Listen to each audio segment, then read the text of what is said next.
जदि आज आम देखा जो मालाका स्ट्रेट रही है गोटे बात्या फर्मेसन जोटा कि गतकाली आप तीव्र अवपात परिणत होता तो आज सकाल समय घनीभूत होकर बात्यार परिणत होता जहाँपर तार ना बात्या सेनिया रखा जाता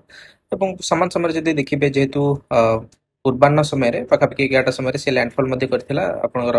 नॉर्थ ऑफ सुमात्रा रे किंतु वर्तमान से धीरे धीरे दुर्बल होबार अधिक संभावना रही है सामान समय श्रीलंका निकट में जो सिस्टम टी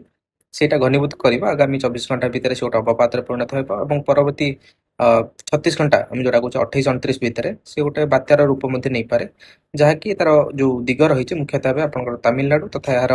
संलग्न जो आंध्र दक्षिण आंध्र प्रदेश उपकूल रही है आड़ की मुहाइब जहाँ प्रभाव में आप 28-29 बेलू श्रीलंका समेत आप तमिलनाडु और जो दक्षिण आंध्र प्रदेश अंचल रही है बन्या भली परिस्थिति देखा मिल पारे पाखापाखि 500 कि 600 मिलीमीटर अधिक वर्षा रेकर्ड कर संभावना रोचे किंतु ओडिशा परिप्रेक्षी जब देखा विशेष किसी वर्षार संभावना नहीं एवं ये जो उभय सिस्टम जदि भी सेकेंड सिस्टम बात्यार परिणत होची तार डायरेक्ट इंपैक्ट राज्य पर किसी पड़ो ना जहाँ भी पड़ा जब देखिए 30 तारिख बेलू